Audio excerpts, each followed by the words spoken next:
प्रियानो काल आपण जावळ्याचा व्यवहार मोठ्या उत्साहाने साजरा केला आणि येशू ख्रिस्त राजा म्हणून येरुशलेम नगरीमध्ये 2000 वर्षापूर्वी मोठ्या उत्साहाने येरुशलेम नगरीने त्याचं स्वागत केलेलं आहे काल आपण पाहिलं. प्रभू येशू ख्रिस्ताने येरुशलेम नगरीला पुष्कळदा भेट दिलेली, परंतु काल त्यांनी राजा म्हणून त्या नगरीला भेट दिलेली आहे आणि हे फार अद्भुत आहे. इतर वेळेस तो सर्वसामान्य यहुदी म्हणून येरुशलेम नगरीमध्ये आला, निघून गेला, परंतु काल तो स्वतःला प्रगट करत आहे की मी यहुद्यांचा राजा आहे, मी दावीद वंशातून आलेलो राजा आहे. आणि सर्व लोकांनी त्याचा जय जयकार केला, त्याचं गौरव केलं. त्यांनी स्वतःला लोकांना प्रगट होऊ दिलं. परंतु ही जी घटना आहे ही इतकी महत्वपूर्ण आहे की या घटनेमुळं त्याचा वधस्तंभावरती मरण्याचा प्रसंग जो आहे तो निश्चित झाला. जर कालची आणि आजची घटना घडली नसती तर येशू ख्रिस्त वधस्तंभावर गेला नसता. आणि म्हणून या आठवड्यातल्या ज्या घटना आहेत त्या फार महत्वपूर्ण आहेत. त्या परमेश्वराच्या योजनेनुसार, इच्छेनुसार घडलेल्या आहेत. त्या उगीच घडलेल्या नाही आहेत. त्या तशा घडाव्यात ही परमेश्वराची योजना, इच्छा आहे. आणि म्हणून या दुःख सणाच्या सप्ताहातील प्रत्येक गोष्टीकडे आपण बारकाईने लक्ष दिलं पाहिजे की देवाने त्या घडवल्या. काल त्यांनी ज्यावेळेस राजा म्हणून येरुशलेम नगरीमध्ये स्वतःला प्रगट करून प्रवेश केला आणि त्या घटनेमुळं मुख्य याजक, शास्त्री, फरीसी हे डिस्टर्ब झाले. प्रभू येशू ख्रिस्ताचं गौरव, त्याची प्रशंसा, स्तुती लोकांनी केल्यामुळे त्यांच्यामध्ये ईर्ष्या उत्पन्न झाली, राग निर्माण झाला. आणि आज आपण जे वचन वाचलं मार्काचं की त्यांनी बघितलं की ज्यावेळेस त्यांनी परमेश्वराच्या मंदिराचं शुद्धीकरण केलं त्यामध्ये असं लिहिलं की मुख्य याजकांनी व शास्त्रांनी हे ऐकलं आणि त्याचा घात कसा करावा याविषयी ते युक्ती योजू लागली. म्हणून मी तुम्हाला सांगितलं कालची घटना आणि आजची जी घटना आहे ती येशूच्या वधस्तंभावरती मरण्यासाठी फार मोठं कारण घडलेलं आहे.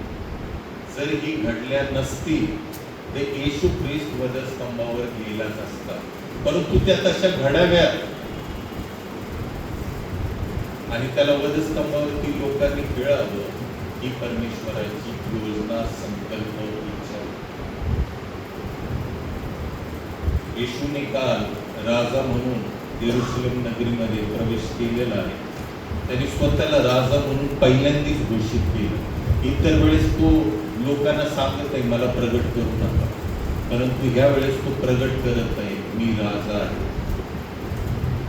शुक्रवारी जो त्याच्या वधस्तंभावरती बोर्ड लावला पिलाताने तो हाच होता, हा यहुद्यांचा राजा नासुरी येशू आहे.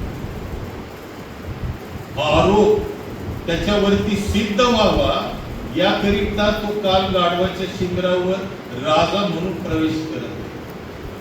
तो नम्र ली नाही. 97 मध्ये पहा तुझा राजा तुझ्याकडे येत आहे. तो नम्र ली नाही म्हणून तो गाढवीच्या शिंगरावर बसून येतो. आणि आज तो राजा म्हणूनच मंदिराचे शुद्धीकरण करत आहे. तो ज्या यहुदी राजवंशातून आला होता त्या राजवंशातील अनेक चांगल्या राजांनी या आधी मंदिराचे शुद्धीकरण केले होते. उदाहरणार्थ आसा, यहोशाफाट, हिजकिया, योशिया या सगळ्या राजांचं जर तुम्ही चरित्र वाचलं जुन्या करारामध्ये तर त्या लोकांनी मंदिराचं शुद्धीकरण केलेलं आहे. आणि येशू देखील यहुद्याच्याच राजवंशातून जन्मला आहे आणि म्हणून तो मंदिराचं शुद्धीकरण आज करत आहे. मंदिराचं शुद्धीकरण येशू ख्रिस्ताने केलं हे समजून घेण्यापूर्वी मंदिर स्थापनेमागे परमेश्वराचा हेतू काय आहे हे प्रथम आपण लक्षात घेऊ.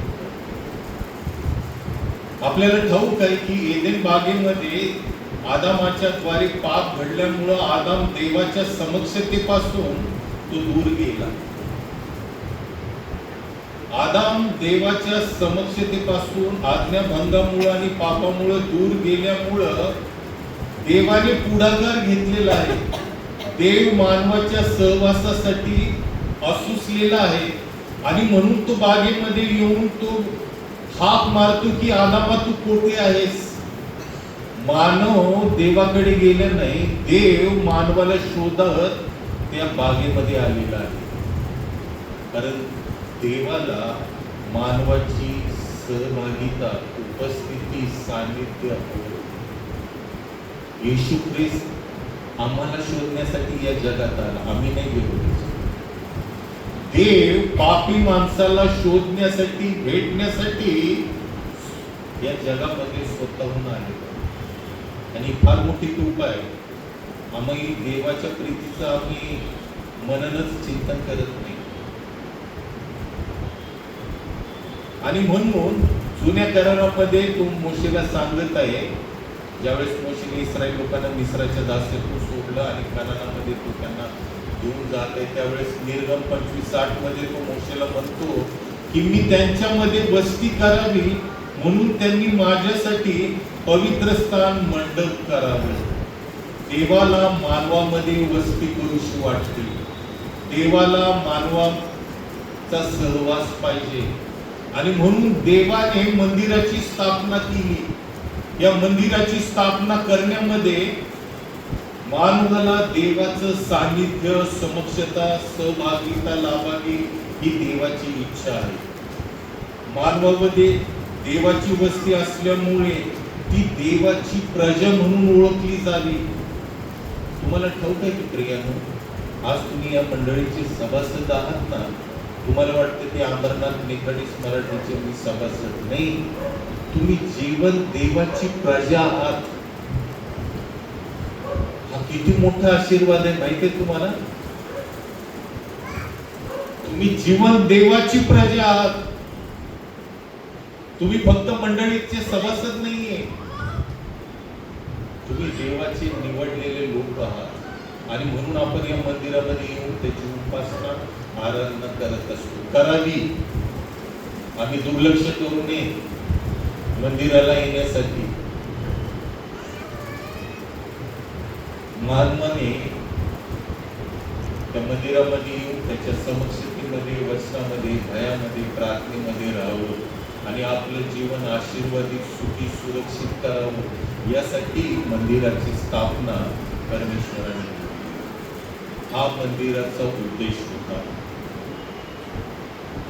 आणि आपल्याला ठाऊक आहे की ज्यावेळेस ख्रिस्तपूर्व 1000 वर्षापूर्वी दावीद राजाने येरुशलेम जिंकलं, त्या ठिकाणी कोण होतं? पहिले यबूसी लोक. त्या लोकांना जिंकून त्यांनी आपली राजधानी येरुशलेम नगर हे केलं. आणि मग त्याची इच्छा होती की आपण परमेश्वरासाठी मंदिर बांधावं. परंतु देवाने सांगितलं की तुझ्या हातून पुष्कळ रक्तपात झालाय, तर तू नव्हे तर तुझा पुत्र हे मंदिर बांध. आणि मग इसवी सन पूर्व 950 ते 960 या काळामध्ये शलोमोन राजाने पहिल्या मंदिराचं बांधकाम पूर्ण केलं आणि ते यहुद्यांच्या उपासनेचं प्रथम केंद्र बनलं. परंतु हे 400 वर्ष मंदिर टिकलं. इसवी सन पूर्व 586 मध्ये बाबिलोनचा राजा नबुकद्रेसर यांनी येरुशलेमवरती स्वारी करून त्यावर ताबा मिळवला. ते मंदिर त्यांनी जमीनदोस्त केलं आणि सर्व यहुद्यांना त्यांनी पाडाव करून आपल्या बॅबिलोनला देशी घेऊन गेले. त्याच्यामध्ये दानिएल, शद्रक, मेशक हे देखील होते. हेच केले होतं. आणि परमेश्वरांनी सांगितलं होतं की 70 वर्षाच्या बंदिवासानंतर तुम्ही परत येरुशलेम नगरमध्ये या. 70 वर्ष ते बॅबिलोनच्या बंदिवासामध्ये. आणि मग जरुब्बाबेलच्या आणि मुखी याजक यहोशुआ याच्या नेतृत्वाखाली ते आले आणि मग पुन्हा त्यांनी इसवी सन 538 साली दुसरं मंदिर उभं केलं. ते मंदिर शंभोनाच्या मंदिरासारखं भव्य नव्हतं, साधंच होतं. जुने लोक ते पाहून रडले वगैरे. शंभोनाचं मंदिर तर सोन्याने मढवलेलं होतं, परंतु देव त्यांच्यामध्ये वस्ती करत असतानाही त्यांनी जीवन देवाला सोडल्यामुळं परमेश्वराने त्यांना बंदिवासामध्ये जाऊ दिले. आज आपल्यातील पुष्कळ लोक आहेत जे मंदिराविषयी निष्काळजी आहे, परमेश्वराच्या विषयी निष्काळजी आहे, आणि मग ते बंदिवासात जातात, सैतानाच्या दास्यामध्ये जातात.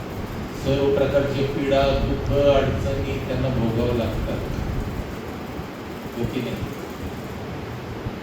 आणि म्हणून मंदिर हे फार महत्वाचं आहे. त्या मंदिरामध्ये जोपर्यंत तुम्ही परमेश्वराचा सन्मान, धन्यवाद आत्म्याने खरेपणाने करत नाही, तोपर्यंत देवाचं सामर्थ्य, आनंद, सुख, शांती तुम्हाला नाही लाभू शकत, नाही का? आणि आपण त्याचा अनुभव घेतलेला आहे. त्याच्यानंतर इसवी सन पूर्व 19 मध्ये हेरोद राजाने यहुद्यांना खुश करण्यासाठी त्या मंदिराची पुनर्बांधणी केली, जरा विस्तृत केलं, भव्य केलं. आणि प्रभू येशूच्या काळामध्ये ते हेरोदाचं मंदिर त्या ठिकाणी उभं. आणि अशा या मंदिरामध्ये प्रभू येशू ख्रिस्त ज्यावेळेस आला, म्हणजे येशू ख्रिस्ताचा तो काळ आहे इसवी सन 30 ते 33 या काळामध्ये, त्यावेळेस मंदिराचं बांधकाम चालूच होतं. जवळजवळ 46 वर्ष त्याला लागले. परंतु पवित्र शास्त्रामध्ये तुमच्या लक्षात आलं नाही, तुम्ही शास्त्र वाचताय, येशूने मंदिराचं शुद्धीकरण 2 वेळेस केले. किती जणांना माहिती आहे? ज्यावेळेस योहानाचं 2रा अध्याय तुम्ही काढा आणि त्यावेळेस तुम्ही बघत पाहाल की ज्यावेळेस येशूने आपल्या सेवा कार्याची सुरुवात केली, तो पहिल्या आपल्या सेवेतला चमत्कार त्याने पाण्याचा द्राक्षरस कानागावी केला. त्यानंतर तो कफरनहूममध्ये आला आणि कफरनहूममधून तो पहिल्या वलांडण सणासाठी येरुशलेमला गेला. आणि त्यावेळेस त्यांनी आपल्या सेवा कार्याच्या पहिल्या वलांडण सणाच्या वेळी मंदिराचं पहिलं शुद्धीकरण केले.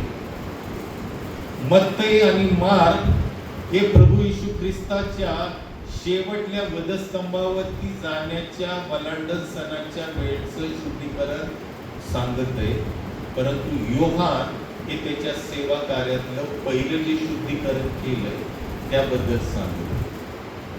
आता पहिलं शुद्धीकरण परमेश्वराने का केलं? येशू ख्रिस्ताने का केलं? पहिलं शुद्धीकरण येशू ख्रिस्ताने आपल्या सेवा कार्याच्या सुरुवातीला याकरिता केलं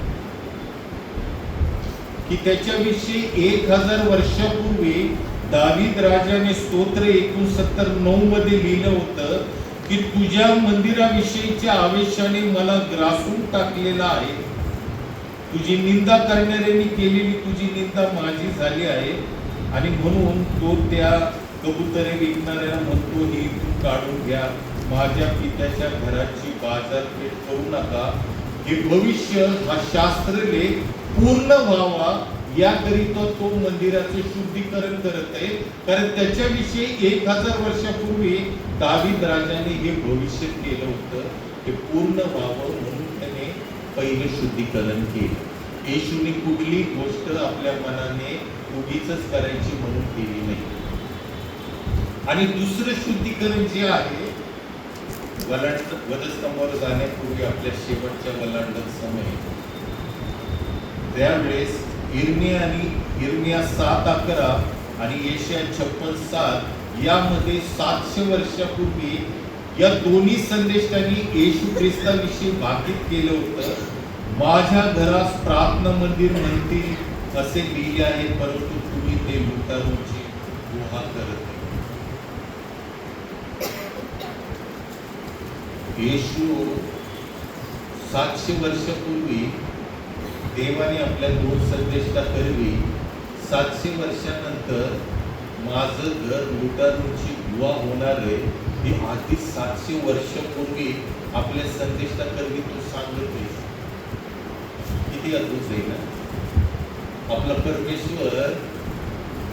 700 वर्षानंतर काय होणार आहे माझ्या घराचं ते आधी तो सांगत आहे आणि ते शुद्ध करणार, त्याचा पुत्र करणार आहे. म्हणून येशू ख्रिस्त दुसऱ्या वेळेस हे मंदिराचं शुद्धीकरण करणार. आता आपल्याला ठाऊक आहे की मंदिरामध्ये 3 विभाग होते अंगणाचे. पवित्र स्थान, परमपवित्र स्थानामध्ये तर लोकांना जायला येत नव्हतं, परंतु बाहेरील जे अंगण होतं त्या अंगणाचे 3 भाग होते. पहिले जो भाग होता तो यहुदी पुरुषासाठी होता, दुसरा यहुदी स्त्रियांसाठी होता आणि तिसरा जो होता त्या ठिकाणी जे विदेशी आहेत, परराष्ट्रीय आहेत, जी यहुदी नाही अशा लोकांसाठी तो तिसरा अंगणाचा भाग होता.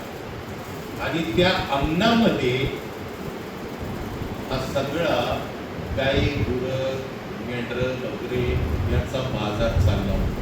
आता तुम्हाला प्रश्न पडेल, जुन्या काळात मंदिराची स्थापना ही मुख्यतः अर्पणासाठी केली होती की तुम्ही परमेश्वराला अर्पण घेऊन यायचं तुमच्या पाप क्षमेसाठी आणि त्याचं बली याचकाला द्यायचं आणि तो ते करत. परमेश्वरानेच हा विधी लावला होता. मग आता तुमच्यापैकी पुष्कळ जण असं म्हणते की जर परमेश्वराने ही सिस्टम लावली तर मग येशू ख्रिस्त त्या मंदिरातून हे सर्व का करत बाहेर बाजार काढत आहे? परमेश्वराने सांगितलं होतं जी जुन्या करारामध्ये अर्पण विधी होती की पुढं त्याचा पुत्र प्रभू येशू ख्रिस्त जो सर्व जगाचा पाप भरण करणारा देवाचा पोकरा आहे तो पूर्ण करणार होता. त्याची छाया किंवा दर्शक आहे. आणि परमेश्वराने जुन्या करारामध्ये त्यांना हे प्रगट केलं होतं की तुम्ही आपल्या पापासाठी, दोषार्पणासाठी, पापार्पणासाठी एक कोकरू किंवा मेंढरू आणायचे वर्षातून एकदा. परंतु असं नव्हतं सांगितलं की माझ्या मंदिरामध्येच त्याचा बाजार भरवा. त्यांनी काय केलं, परमेश्वराच्या मंदिराच्या अंगणामध्ये तो बाजार उभा केला. त्यांनी आपापल्या घरून आणायचं होतं ते, परंतु इथं या सगळ्या सिस्टमचा, या सर्व कारभाराचा जो मुख्य माणूस होता, मुख्य याजक हन्ना आणि त्यांचे 2 पोरं हा सगळं कारभार बघत होते. त्या कारभारामध्ये ते लोकांना कसलं पण कोकरू विकून डबल पैसे घ्यायचे. विशेष रीतीने विदेशांना जे परदेशी लोक लांबून यायचे त्यांना ते लुबाडत असत. त्यांच्याकडून चौपटपटीने ते कोकरू हे ते विकत घ्यायचे. देवाने हे सगळं बघितलं होतं बाजार. आपल्या मंदिरामध्ये लुटारूंची गुहा कशी झाली हे परमेश्वरांनी माहित आहे, येशू ख्रिस्ताला माहित आहे. म्हणून ते मंदिर शुद्धीकरण करत आहे. परमेश्वराच्या उपासनेला महत्व न देता पुष्कळदा आम्ही उपासनेतल्या विधीला जास्त महत्व देतो. बरोबर आहे. येशू ख्रिस्त संपूर्ण स्त्रीला काय म्हणतो, आमचे पूर्वस्ती म्हणते या डोंगरावरती उपास. तो म्हणतो या डोंगरावरही नाही, यरूशलेमेत नाही, पण अशी वेळ येते की खरे उपासक आत्म्याने आणि खरेपणाने देवाची उपासना करतो. आणि आत्म्याने खरेपणाने देवाच्या मंदिरामध्ये येऊन त्याची उपासना करणारी पाहिजे. आणि म्हणून या ठिकाणी हन्ना आणि त्याचे जे 2 मुख्य याजक व हे सगळं बाजार व्यवहार सगळं करायचा. जे परदेशी लोक यायचे ते आपले चलन यहुदी चलनामध्ये हे करायचे, त्यांना देखील ते फसवायचे. जे निर्दोष निष्कलंक कोकरू द्यायचे तर हे कसले पण कोकरू कोणालाही विकायचे. लोकांना सांगायचे तुम्ही आणू नका, आमच्याकडे सगळं इकडे मिळतंय, तुम्ही कशाला त्रास घेताय आणायचा. देवाने ऍक्च्युली नियम काय दिलता, निसान महिन्याच्या 10व्या दिवशी तुम्ही कोकरू घ्यायचंय, 4 दिवस ते बघायचंय ते निर्दोष आहे का, आणि 14व्या दिवशी ते कापायचे. याजक आणि त्याचे 2 लेकरं त्यांनी सगळं सिस्टम देवाची उडीत काढली आणि हे सर्व अनिष्ट प्रकार देवाच्या मंदिरामध्ये होत असल्यामुळं येशू ख्रिस्ताला संताप आला आणि त्यांनी ते सगळं बाजार त्यांनी उघडून दिला. नो डाऊट हा सगळ्या बाजाराचा सूत्रधार मुख्य याजक हन्ना त्याचे 2 पोर असल्यामुळं येशूला वधस्तंभावरती देण्यामध्ये या मुख्य याजकांनी जास्त पुढाकार घेतला आणि म्हणून मी तुम्हाला सांगितलं की येशूच्या वधस्तंभावरती जाण्याचा मार्ग मोकळा व्हावा याकरिता देखील मंदिराचं शुद्धीकरण एक महत्वाचं कारण. जर शुद्धीकरण केलं नसतं तर हन्नाला काय होतं नाही का? हन्ना त्याचे 2 पोर येशूच्या मागच लागले नसते, परंतु ते मंदिराचं शुद्धीकरण केल्यामुळं हे येशूचा घात कसा करावा याचं. आणि मग आपण पुढे बुधवारी पण बघणार आहोत तो घात कसा. तुम्ही ज्यावेळेस पुढचं ज्यावेळेस आता बुधवारचं ज्यावेळेस सांगतील त्यावेळेस तुम्हाला लक्षात येईल की त्या पापी स्त्री आली, येशूला तैलामृत केल्यामुळं त्या तेलाने यहुदा कसा चरपडला आणि मुख्य याजक आणि शास्त्री यांना 14व्या अध्यायामध्ये मार्काच्या जर तुम्ही बघितलं तर त्यांना प्रश्न पडला होता की येशूला कसा घात करावा. तो प्रश्न यहुदानी या तेलाने सोडवला. तो मुख्य याजकाकडे गेला आणि 30 रुपयामध्ये व्यवहार करून गेतसेमने बागेमध्ये येशूला त्यांनी पकडून दिली. म्हणून मी तुम्हाला सांगितलं प्रियांनो, या सप्ताहातील सर्व घटना फार अर्थपूर्ण आहेत. ते एकमेकाशी निगडीत आहेत. येशू वधस्तंभावरती फिरण्यासाठी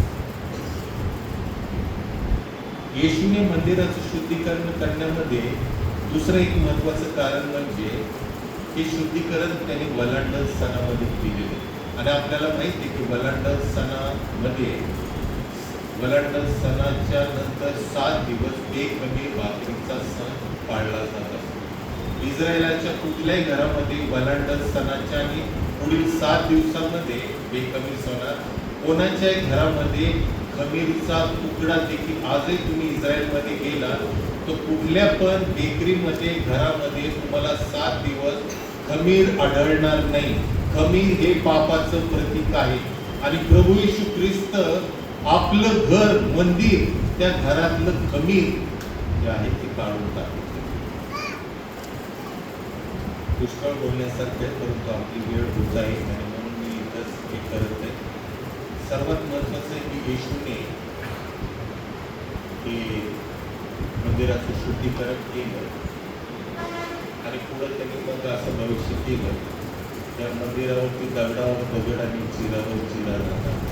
काल पाळक साहेबांनी आपल्याला सांगितलं की तो येरुशलेम नगरीमध्ये गाडावरती प्रवेश करताना येरुशलेम नगरीसाठी रडलाय आणि तो म्हणत आहे की तू आज जर शांतीच्या गोष्टी ऐकून घेतल्या असतं तर किती बरं झालं असतं. कारण पुढं तुझ्यावरती असे दिवस येणारे की तुला चौबाजूनी भेटतील, तुझ्यावर दगडावर दगड राहू देणार नाही. आणि इसवी सन 70 साली टायटस बादशाहाने रोमन सम्राटाने ते मंदिर जमीनदोस्त केलं. सर्व यहुद्यांची त्यांनी कत्तल केली आणि सर्वांना त्यांनी सर्व जगामध्ये विखुरले गेले. ते 1947 साली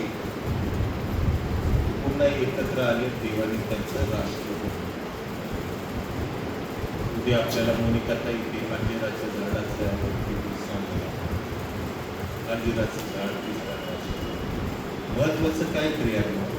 जर देव दगड मातीच्या चर्चचं जर असं होऊ देतो.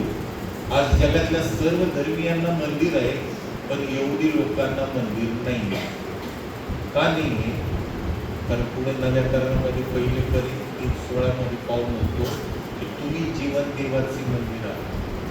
मंदिराची आणि तुमच्यामध्ये देवाचा आत्मा वस्ती करतो हे तुम्हाला माहित नाही का? जर कोणी देवाच्या मंदिराचा नाश करत तर देव त्याचा नाश करतो. आणि म्हणून प्रियांनो, आज आम्ही या दुःख सणाच्या दिवसामध्ये असताना ही गोष्ट लक्षात ठेवायला पाहिजे की जर देवाने जगी या दगड माती धोंडा मंदिराची जर अशी धुळदाण दिली तर आम्ही जे जीवन देवाचे मंदिर आहोत ते आमचा नाश आम्ही स्वतःच्या हाताने करून येऊ नये म्हणून आजच आम्हाला देवबापांनी संधी दिली.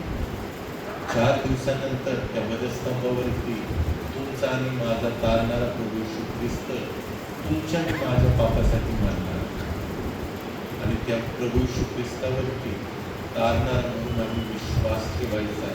आम्ही आमचं जीवनातील वाईट गोष्टी काढायच्या, आमचं मंदिर शुद्ध करायचं आणि मगच परमेश्वराला आमच्या जीवनाविषयी आनंद. तारण म्हणजे काय माहिती आहे? तारण म्हणजे पश्चाताप करायचं ना आम्ही स्वर्गात जायचं असं नव्हे. तारण म्हणजे आम्ही आमच्या पापाची पश्चाताप करून ज्यावेळेस क्षमा मागतो तेव्हा स्वर्गाचा देव आमच्या अंतःकरणात, आमच्या मंदिरात राहण्यासाठी, त्याला तारण.